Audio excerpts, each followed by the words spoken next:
Welcome to our late night session. Um, we will be talking more about batteries again today, because that's usually the most important thing for us folks living off the grid. Um, One of the things that we were discussing just a moment ago was talking about sodium ion batteries and whether or not I see them being practical for us off grid folks. If you guys have been following my content on TikTok, I've been discussing about the various different types of lithium battery chemistries, about sodium ion batteries, about zinc batteries. We do touch the topic of batteries quite often and how it compares to conventional batteries that we're used to, like lead acid batteries. We don't go too much into nickel metal hydride or nickel iron batteries or anything like that, because one, the commercial viability and just the accessibility and the compatibility of those batteries is just not that enticing for us off-gridders. So I don't really go too much into some of these. They're not exactly exotic batteries. Nickel iron batteries have been around for a very, very long time. They've also been called Edison batteries. It's just they're very, very heavy. They do last a very long time. But for all intents and purposes, most of us who live off-grid, we're just not going to be buying an iron battery. So I don't talk too much about that. We will be talking about the sodium ion batteries again, because that topic has come up fairly regularly.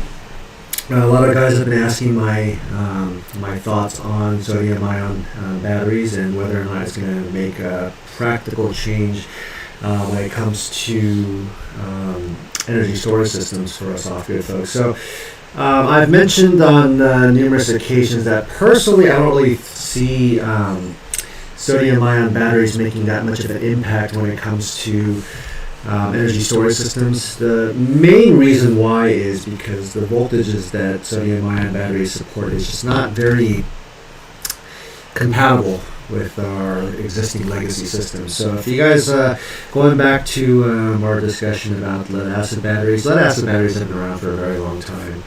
They've been commercialized since the late 1880s, I believe. And as far as the basic chemistry and the way they operate and function, not much has really changed over the years.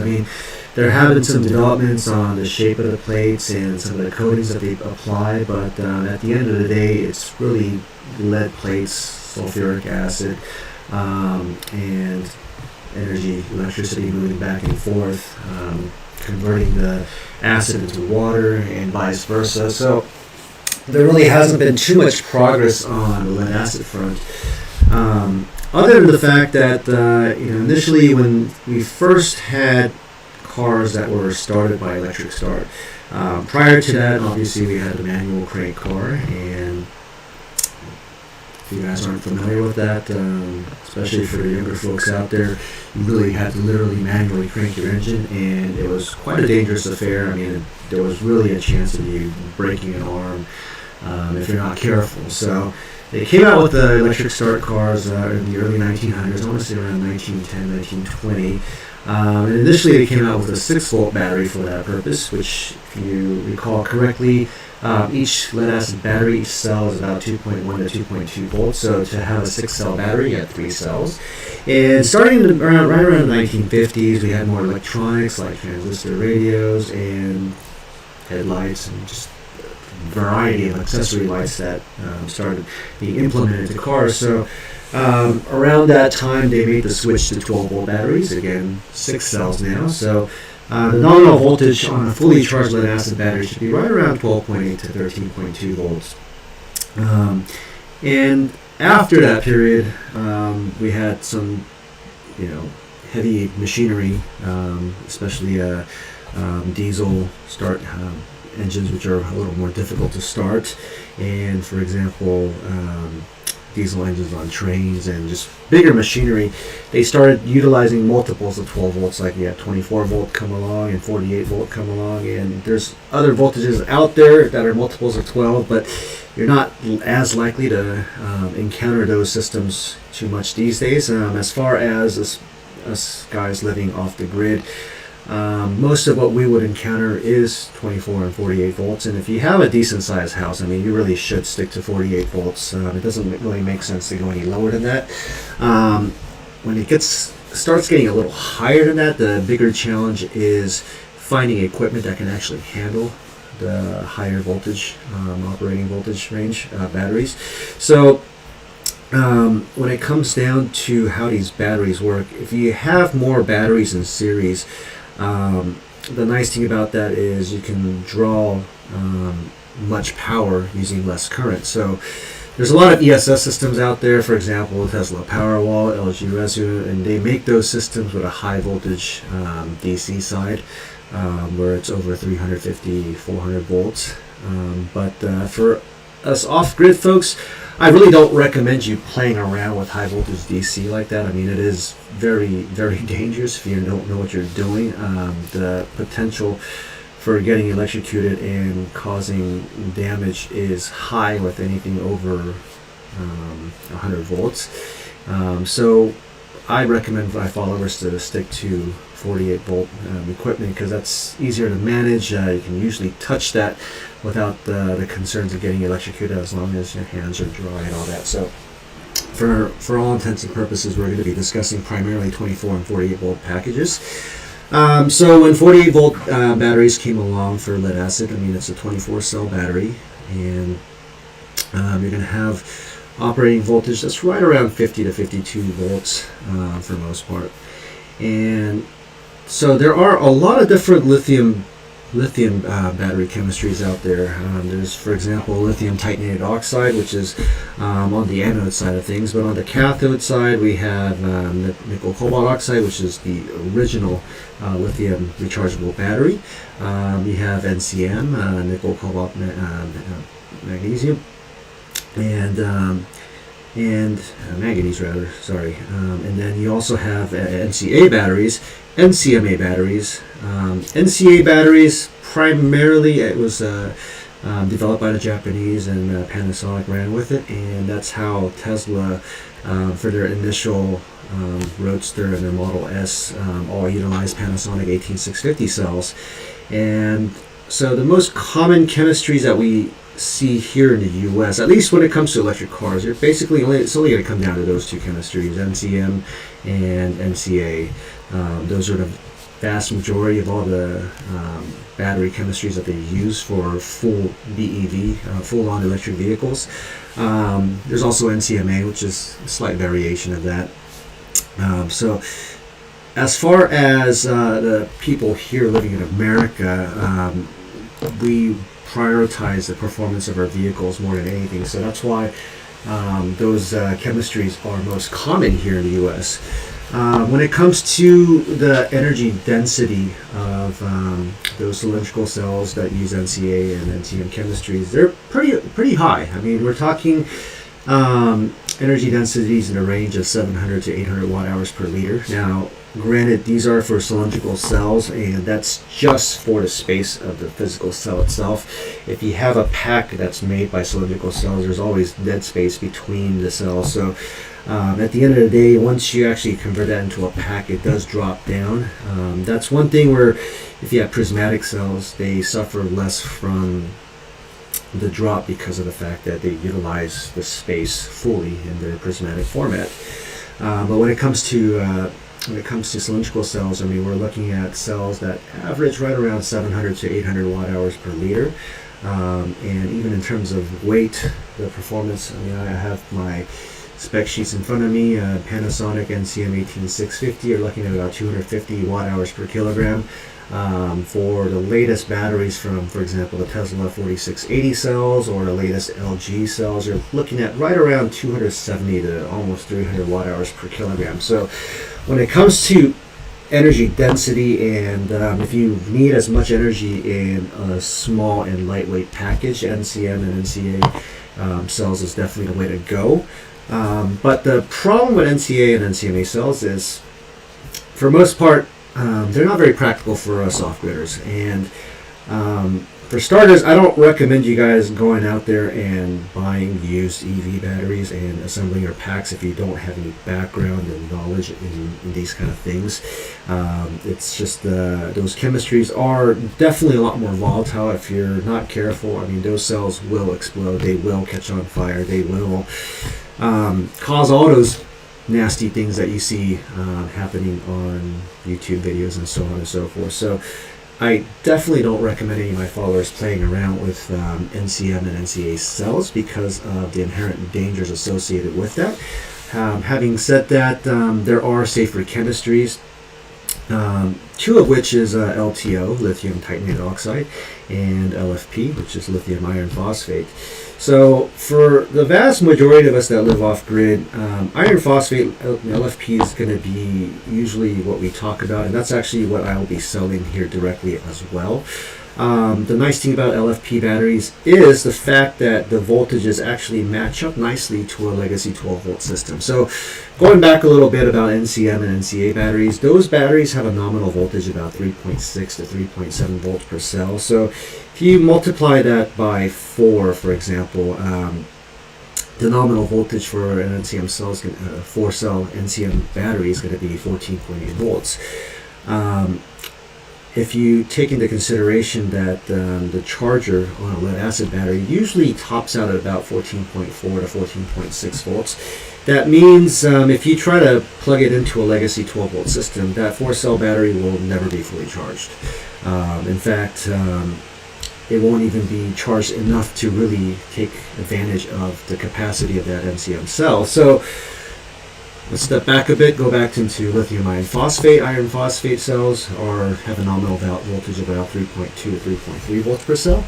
And if you have 4 of them in series, you're going to end up requiring a full charge voltage of typically it's 3.6 to 3.65 volts per cell. So you're looking at, again, 14.4 to 14.6. Now, it just happens to coincide with the full charge voltage of 6-cell lead acid batteries. I mean, there's really nothing else about that. It just happens to be coincidental. It wasn't by intention or by design. When you're working with those materials, that's the voltage gradient that you're going to get from those materials. So that's the reason why for us guys living off the grid, especially if we have battery systems or power equipment that run off multiples of 12 volts, why LFP batteries make the most sense for us. As I mentioned earlier as well, there's an inherent safety factor as well. LFP batteries are, in general, they're just really hard to catch on fire. Can it be done? It can, under some very, very unusual circumstances. But I mean, if you were to short circuit a LFP battery, it's going to get hot. There's no question about that. Will it cause a thermal runaway event? Typically not. Compared to an NCM or NCA cell, where if you have short circuit, the likelihood of them short circuiting or causing a runaway thermal event is rather on the high side. If you have a slight misbalance, if they're slightly overcharged, there is a real inherent danger of working with those chemistries. Whereas with LFP, you can charge it up to 4 volts, drain it all the way down. Is it going to cause a fire? No. Is it going to damage the cells? Yes. So just because the batteries are resilient when it comes to overcharging and undercharging, it does not mean that you're not going to necessarily not damage those cells. But on the flip side, it does mean you don't have to worry about your battery pack exploding. So we've done a lot of experiments on our end as well, puncture tests, literally shooting batteries. And as far as LFP cells, it's very, very hard to get them to explode or cause a fire. So again, for us off-gridders, LFP is definitely the way to go. LTO, great chemistry. The cycle life on them is amazing. They have really good cold temperature performance. The only problem is LTO cells are super expensive.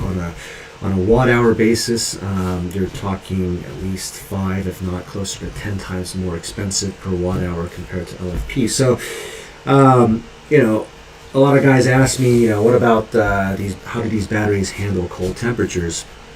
And there are some guys out there who'll just go straight to LTO batteries and just buy that.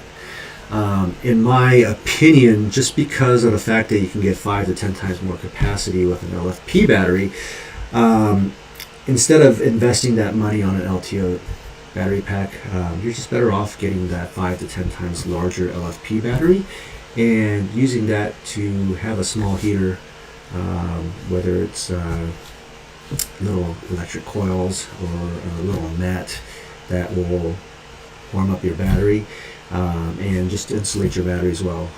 That way you can get 5 to 10 times more capacity in an LTO pack. And on an average day when it's not that cold, you're not going to be draining down the battery that much. So again, LTO has incredible cycle life. I mean, typically you're looking at 10, 20, 30, 50,000 cycles. Whereas LFP right now, vast majority of cells that are currently being sold right now are typically in the 6 to 8,000 range. And when we're talking 6 to 8,000 life cycles, we're talking 100% depth of discharge, and at the end of that 6,000 or 8,000 life cycles, you still have about 80% of the original battery capacity left. So if you had a 100 kilowatt hour battery initially, and you were draining that down every day 6,000 times, after 6,000 days, that battery pack should have roughly 80 kilowatt hours of battery capacity left. Now, if you don't drain it down 100% every day, the nice thing about these, any of these lithium batteries is, because you're not cycling them down that much, you will get a lot more life out of them. So, if you had a 100 kilowatt hour battery, and instead of using all 100 kilowatt hours every day, let's say you're only using 20 to 30 kilowatt hours a day, then that same pack could end up lasting 20 to 30,000 charge cycles. I mean, that's close to over 50 to 100 years almost. So again, when it comes to depth of discharge, that's something you really have to take into consideration when you're designing and deploying your batteries for off-grid use. And that's why when I mentioned, despite the fact that LTO has incredible cycle life, again, 10, 20, 30, 50,000 life cycles, if you just get a battery that's 5 to 10 times larger, so if you can only afford 50 kilowatt hour LTO pack, which would be very, very expensive, by the way. A 50 kilowatt hour LTO battery pack, you're probably looking at close to $50,000 for something like that. For $50,000, you can get closer to a 500 kilowatt hour battery pack. And for that kind of battery size, again, if you had an LTO battery and you're using 50 kilowatt hours a day, then you're cycling that down all the way every single day. But despite that, it'll still last whatever 10, 20, 30,000 cycle life that the cells are rated at. But on the other hand, if you had a 500 kilowatt hour battery and you're only using 50 kilowatt hours a day, that LFP battery might actually end up lasting longer than that LTO battery. And on top of that, now you have 10 times more capacity, so you can save up a lot more energy for those rainy days, for those days where renewable energy is very intermittent, and you can also use that excess power to heat up the cells. So I'd like to think of all the various factors that would be involved with how do you design your pack, and those are some of the things that we discussed on this channel. So again, in my opinion, LFP is probably the number one choice for us off-gridders, but we're going to sit here and talk about sodium-ion batteries real quick here. This is from Haina's website. Haina is one of the four runners of sodium battery R&D over in China right now. I've visited their facilities and talked to some of the engineers out there, and they're again, when it comes to the development of sodium-ion cells and sodium-ion batteries, they are definitely in the lead there. They've recently just developed a sodium-ion cylindrical cell that has achieved 180 watt-hours per kilogram, which is pretty close to what the best LFP batteries can handle right now. So, I mean, when it comes to energy density and the performance of sodium-ion cells, they are definitely the lead. Having said that, their typical production batteries right now, their performance is about 20% worse than LFP batteries when it comes to energy density. So, for example, your average LFP battery right now is going to be roughly around 170 to 180 watt-hours per kilogram.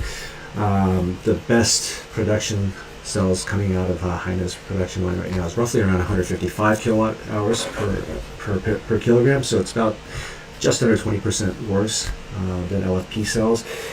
When it comes down to watt hours per liter, LFP cells are probably looking at high 300 watt hours per liter, whereas with sodium right now, you're looking at high 200, like 280 watt hours per liter. So there's definitely a gap there. And even in terms of price and cost right now, high nut and sodium ion cells are more expensive than LFP cells, on the order of about 20 to 30%. Having said that, there is a lot of focus from the Chinese government, from the local provincial governments, and the nation as a whole. Now, if you take into consideration how China operates in terms of their economy, it's very top-down in terms of how they steer investment into different technologies. China has gone all in on, obviously, on renewable energy and green technology. Right now, they probably produce over 90% of all the world's solar panels and solar cells and solar modules. When it comes to lithium batteries, with the exception of the Koreans right now, Chinese pretty much dominate on a watt-hour delivered parameter in terms of lithium batteries sold. And one of the reasons why they're focusing on sodium-ion batteries is because that way they can control the entire supply chain from the beginning to the end. When it comes to lithium batteries, in particular any ternary cells like NCM, NCA cells, some of those materials still have to be imported. The nickel, the cobalt, some of those materials still have to be imported from other countries overseas. And given the current situations with China and geopolitics and trade, they definitely would prefer to avoid any kind of negative fallout and dealing with potential trade friction, so to speak. So there's only a few countries that produce most of those other materials, and if you're just not on good terms with them, then they can lock you out of having access to those materials. So that's also the reason why China has focused so much on lithium iron phosphate cells as well, because for iron phosphates, they do control most of the supply chain from the beginning to end. When it comes to sodium ion, they can completely control that within their own borders. So despite the fact that it is less performant than lithium batteries and lithium chemistry batteries, they're still investing money into it. They're still subsidizing it, and they're trying to get it off the ground. Now, there are companies like CATL that actually have the capability of producing and manufacturing sodium-ion cells, but again, they've invested so much money in the production lines for lithium batteries, whether it's LFP or NCM cells. CATL, they have over 500 gigawatt hours of production capacity. So it really isn't in their best interest to start investing in sodium-ion cells when they've already invested so much and banked on the success of lithium batteries. Hainan, on the other hand, they don't have that legacy lithium battery production. So that's why for them it's actually in their best interest to commercialize and successfully produce sodium-ion cells. So if you're wondering why there aren't too many other incumbent lithium battery manufacturers that are really focusing on sodium batteries, I mean, there's talk about Northvolt and a couple other lithium battery manufacturers looking into sodium-ion production, but I don't really see any of them taking that really seriously, just because, again, it will cannibalize their sales. So if we look on this website here, you can see how it shows that the lithium batteries, the technology for that was they were born in the 1970s, or that's where it originated from. Sodium batteries, 1980s. So, it's a 10 to 15 year delay compared to lithium batteries. So if you take into consideration when lithium batteries first came on the market, they weren't that great either. The first cells were from Sony. They're lithium cobalt oxide cells. Those were very dangerous, very volatile. High energy density compared to lead acid, and especially compared to nickel cadmium and nickel metal hydrate batteries at the time. But the cost was it was extremely high. So just 14 years ago, in 2010, the price of lithium batteries were over $1,000 per kilowatt hour. Within those 14 years, prices have come down. The raw cell prices have come down to $50 to $60 per kilowatt hour today. So prices have come down by almost a factor of 20 in the last 14 years. So even for lithium batteries, it's constantly evolving. So there's going to be a lot of catch-up for sodium-ion batteries to do. So if we look down here, you see that the advantage of sodium-ion batteries is potentially low cost.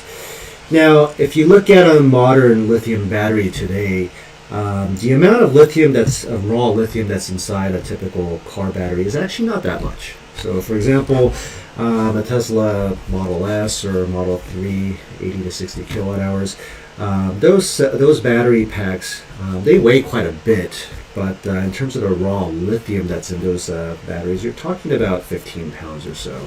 So despite the fact that, if you see this chart here, lithium, it says crustal abundance is 0.0065%, and the price per kilogram of lithium carbonate are $20.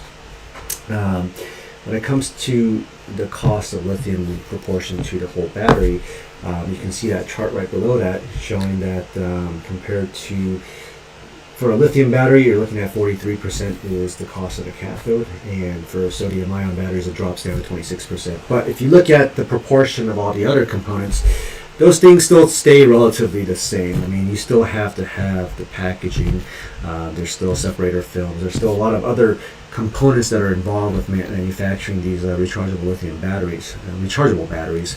So again, when it comes down to the cost difference, potential cost savings of sodium batteries, right now this chart shows that it could be up to 30 to 40% cheaper. That's always a moving target because even for lithium battery manufacturers, they're constantly bringing down the cost of manufacturing these cells. So again, at this very moment, sodium-ion cells are still more expensive per watt hour of capacity than lithium batteries are. It requires those subsidies to kind of put them to parity. And that's also because the current manufacturing facilities for sodium-ion batteries are kind of small. Hainan are in the process of putting together a plant that's a 3 gigawatt hour pilot plant for a sodium-ion battery production facility in China. And in this day and age, that's pretty small. I mean, if you take into consideration your average EV battery factory for a car is 25, 30, 40, 50 gigawatt hours. A 3 gigawatt hour battery factory is fairly small. If you take into consideration that companies like CATL, BYD, LG, Samsung, and SK all have production capacity that are 200, 300 to 500 gigawatt hours per year right now. 3 gigawatt hours, that's literally about 1%. It's literally about 3 days worth of manufacturing capacity for some of these incumbent giants out there. So it's not much, but Hainan right now, even with that 3 gigawatt hour pilot factory, they're pretty confident that they can bring down the cost of production down to parity with lithium battery technology. So if they're able to do that,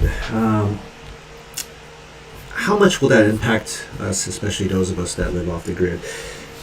We've been testing a lot of these sodium-ion cells here at my office here at my facility in China. I mean, I have some different cells here. This one right here is a 46145 cell. This one right here is a 32140, 32 millimeters and 140 millimeters long. This one is 46 millimeters in diameter and 145 millimeters in length. So Tesla right now in their Cybertrucks and some of their newest vehicles, they do use the 4680 cells, which diameter-wise is the same as this cell right here, but it's only 80 millimeters long. This one is 145 millimeters long.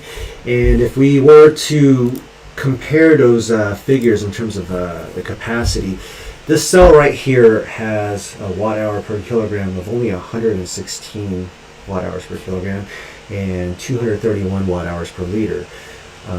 The Tesla 4680 is 271 watt hours per kilogram and about 723 watt hours per liter. So as you can imagine, the Tesla 4680 has a lot more energy density than this cell here, and it's a lot lighter too.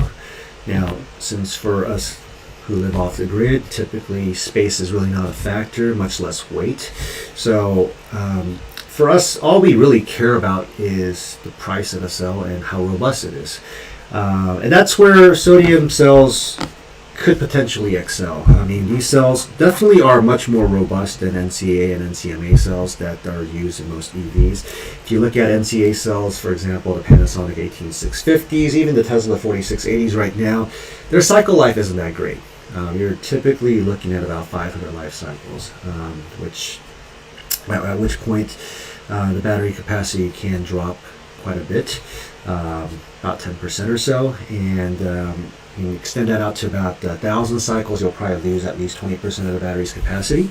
And again, that doesn't necessarily correlate with how many miles you can necessarily drive with the vehicle, because again, most people are not draining their battery down 100% every single time they drive their EV. So that's not to say that the batteries can't last more, but if you are the type of driver that was actually utilizing 100% of the battery's capacity on a day-to-day basis, literally 500 life cycles, you would have the battery drain down to about 70 to 80% of the original capacity. So it wouldn't, you start losing a lot of range at that point.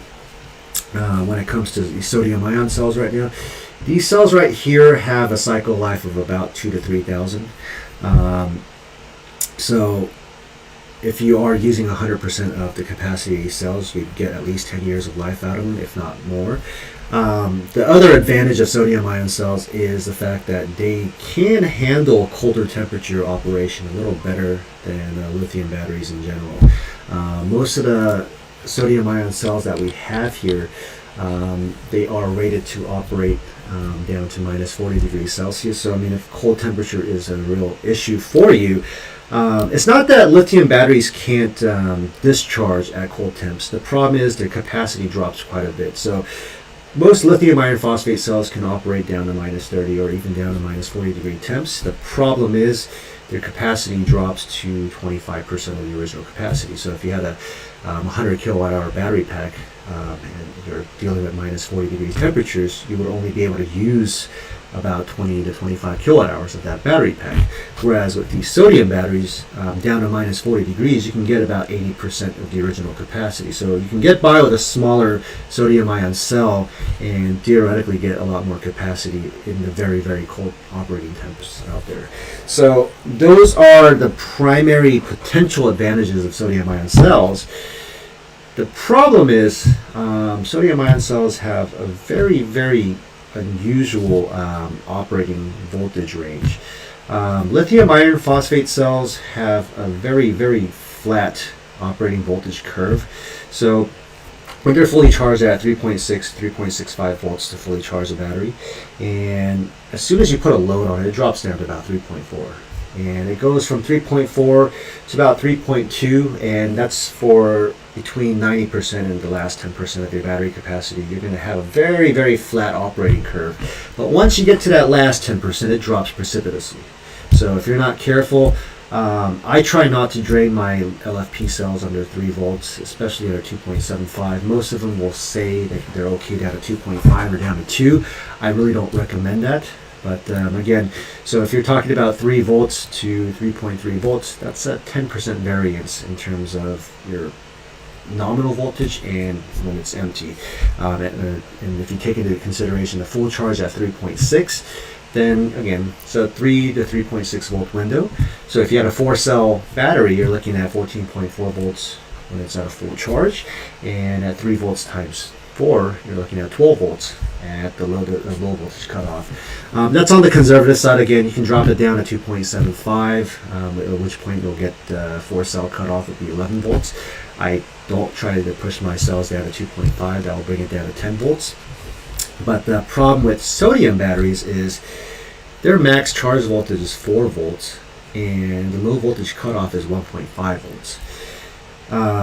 So if you had a 4-cell sodium ion battery, 4 volts times 4, you're looking at 16 volts to fully charge that battery, and your electronics would have to be able to run at 6 volts for them to cut off when the battery's at end of life. So that's a really wide operating voltage range. I mean, you're talking 16 volts down to 6 volts, and there are 0 inverters out there for 12 volt applications that can withstand that large of voltage gradient. So the problem with sodium ion cells right now is we don't have electronics. The power electronics are not there to withstand that wide operating voltage range.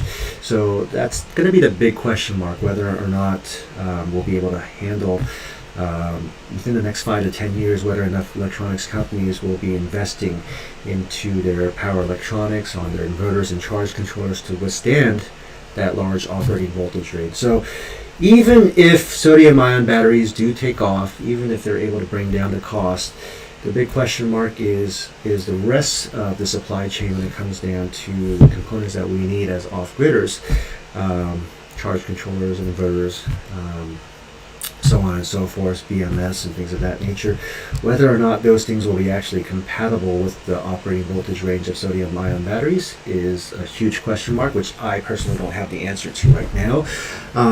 For our existing legacy equipment, obviously the answer is a resounding no, and at this very moment the price of sodium ion batteries is just too high to justify going with that. So again, it's not quite there yet.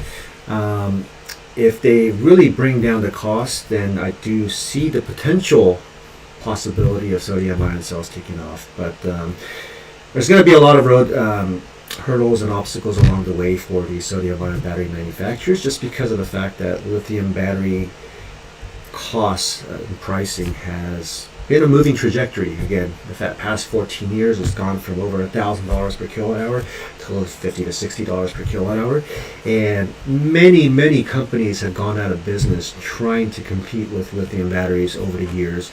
Flow batteries out there. I mean, I've been attending RE Plus and the previous iterations of that show under I can't remember the previous name, and CES and some of those other shows out there, and there are a lot of battery companies that came and disappeared just because they couldn't keep up with the price trajectory of lithium batteries.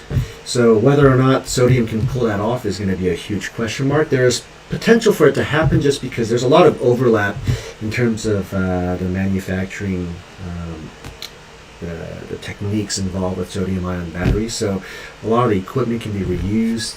They can just basically literally replace some of the materials, just the cathodes, to have sodium ion batteries work. So again, there are some pilot production lines that are being put together right now, and that's theoretically should get the price down.